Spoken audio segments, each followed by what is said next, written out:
Ralf Rangnick at the wheel. Manchester United 1-0 against Crystal Palace. You already saw a few things, I think, under Rangnick, but I'd love the boys to chime in. But United get that 3 points under their new interim manager. Jimmy Conrad, thoughts, buddy?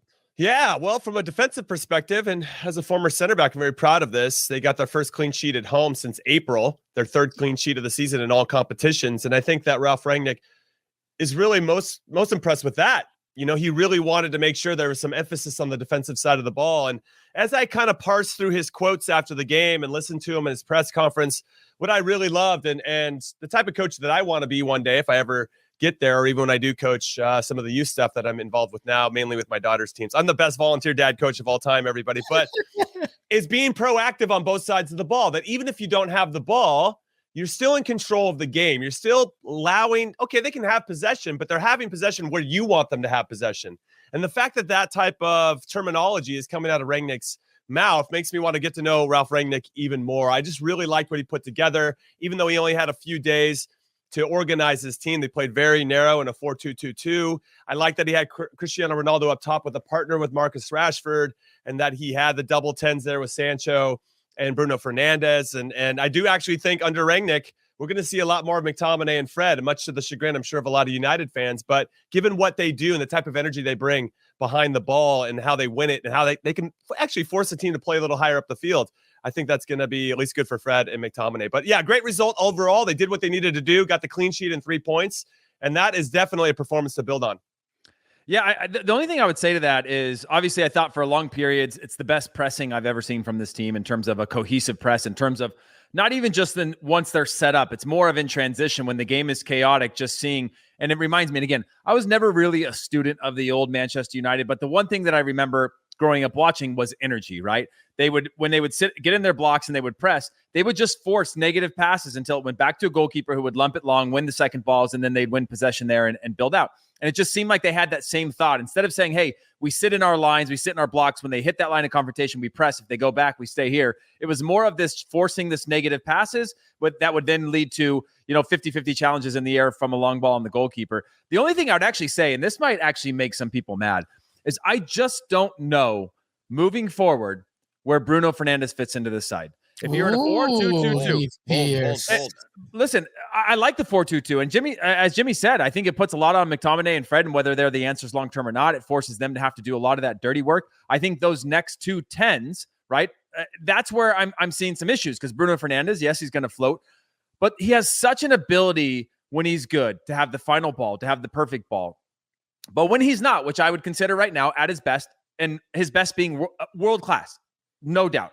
But when he's anything less than world-class, this is the reason why the 10 position doesn't really exist anymore, is that he just gives a lot of turnovers. He kills the flow of play. He tries to force things. And that's the type of player he is. That's no knock on him. That's a knock on the system, because when the team's trying to build up and create any sort of rhythm, especially in chaos, he looks for that final ball very often. And when that ball is off, you now have to have workers around you. And I think that's a little bit of the chaos that the team is going to continue to suffer from when he's on the field. Again, when he's having a good game, there's no player, the very few players in the world like him can do what he does, has the range of passing that he has, can finish, but he makes bad decisions at times to shoot from tough angles, from tough spots. Last year, it was fantastic. He could finish those. This year, he's not. Last year, he could put in that perfect ball 9 out of 10 times. This year, he's not. And you start to see those things where the players are around, you look around, you say, hey, we're in clear possession. Why are you shooting that? Why are you making these decisions? And I think that could hurt moving forward and leave a position open. I don't know what you do with him if you don't play him. I think that's a difficult position to put any manager in. But I do wonder how he's going to fit if you have, again, Ronaldo and him on the field, both looking to do the same thing. And that's to be the difference maker on the field for the team that day.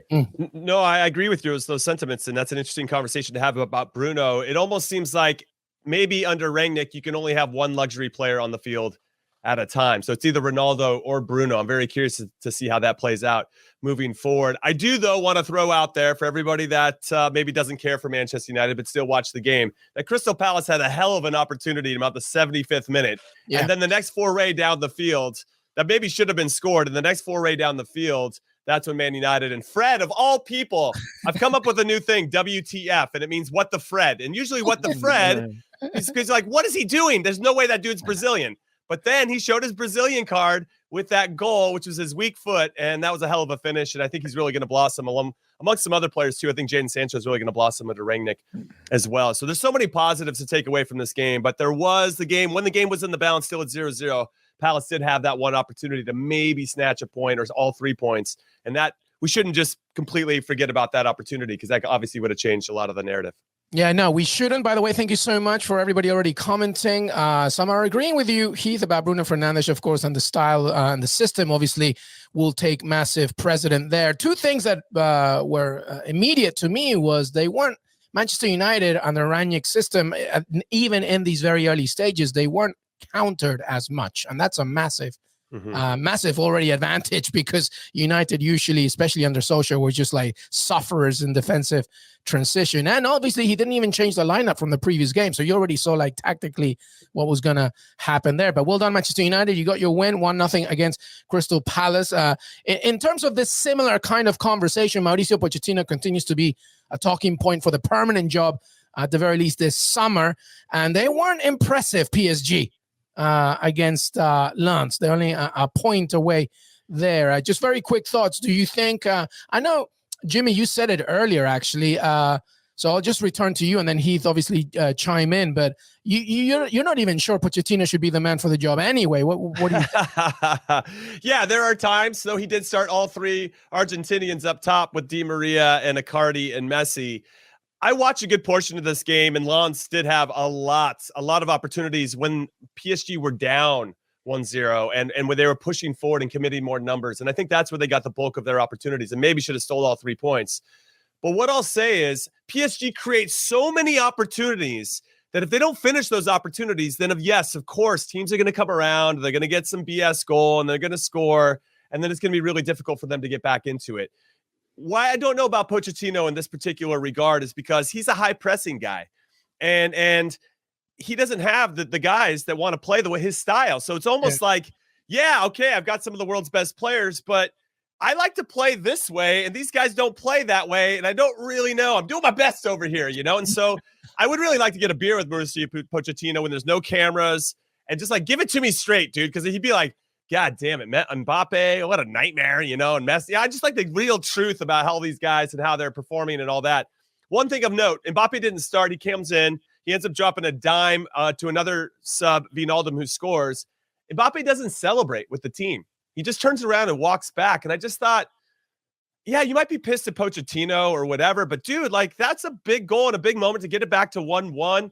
Go celebrate with your guys, And I don't know what's going on behind the scenes. I don't want to be too harsh in my judgment here, but if I was captain of the team and I saw one of my teammates acting like that, I'd go grab him by the shoulder and make sure he went and celebrated with the guys because it just feels like you're starting to create a little bit of a chasm between what's happening and that just kills the vibe, And so I'm very curious to see how Pochettino once again is going to handle this.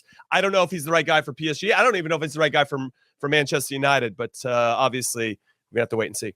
Yep. Yeah. The only thing I would add to that is, again, that managerial skill of ego and people management. We've seen that in the past. I think about Mertesacker when he was at Arsenal and when he would grab players and send them over to say something to the fans. Mm-hmm. When you had Carlos Puyol, if you remember that sort of highlight reel that's on the internet, that it's constantly him, like every time there's a situation, him like smacking one of his players on the back of the head for over celebrating, sending them back to the half line, or like forcing them to stand up and keep playing when they take a little bit of a knock and things like that. I just think about that in the context of Mbappe. Like, who is the one that's putting their arm around him? Because he's a young guy. He's won everything. He's done everything already. And he is going through it, right? Is my future here? Is my future elsewhere? I was the king of all this. And now look at all these people around me that are getting this attention. Whereas, woe is me type of situation. And not because he's starting or not starting in matches, but more of like somebody saying, you're an important part of this. Let's figure this out. Or his future is undecided. It almost seems like he's making a little bit of a scene. And that mentality he hasn't been known for having that sort of mentality. Obviously, we're not in the locker room, but that can be poisonous. It can last a long time for players that end up jaded. We've seen that with a number of big players in the past that sort of get this sort of ego. And so, I think for a player like that and like Mbappe, and I know we're going back to the Pochettino conversation. a lot of that's going to be how you manage and how you get people to buy into the system. He's got the biggest challenge in the world right now of getting these big stars to buy into the system. Man United won't be that difficult. I think Man United is more about crafting a roster. And what do you do with some of the tough decisions of moving players on? Maybe he's in the process of figuring all that out now. But I don't think he's necessarily the wrong manager, but whoever it is, he spent 5 or 6 seasons at Spurs. You need to invest in somebody that you're going to give a number of seasons. And I think Ole Gunnar has done a good job of moving this team forward. I think, putting Ronaldo to the side, which I think is really what spurred any sort of progress. Now the next person has to come in and be able to take that for another 3-4 years, knowing that that's post Ronaldo era and it's building a foundation for the future. No, absolutely correct. Just something, food for thought for everybody, by the way. And I'm paraphrasing Ralf Rangnick here, but he always says you adapt your system to your players, not the other way around. And, there could be a question to say, Mauricio Pochettino, is he culpable for not, adapting his style to PSG's players? Are the egos too big? Is it a tougher thing? What do you think, Jimmy? Well, Luis, what if he can't? What if he can't actually figure out a way? The mountain could be too big to climb, right? Yeah. Well, how do I do this? I've got he has those 3 working hard midfielders, usually more often than not with Herrera and Idrissa Gueye and Paredes. And sometimes he has Verratti when he's healthy, and I think Verratti's really the key player in all this because he is that one guy that can help the team transition in a meaningful way. We've talked about this. But he's got a lot of luxury players, and it's a lot to balance and a ton of ego. And you got Mbappe, who's already asked to be wanted out, and Messi, who seemed almost reluctant to come to PSG. He's like, well, Barcelona kind of screwed me. I'm just going to go there, And so it just didn't seem like there's a vibe around the team. Now, that said, they're still crushing it at the top of Liga. They're into the knockout rounds of the Champions League. And that's been my thing. Get yourself to the knockout stages. Right. Yeah, go ahead. But there's still... the teams that end up winning things, they have a little something, right? And I don't think I've seen that little something yet. Now, for all you Paris fans out there, what's really important to know is I don't think you've played at your peak. And that is a really scary proposition for the rest of Europe, in my humble opinion. So the jury's still out, obviously, but I think there's a lot of work to do there.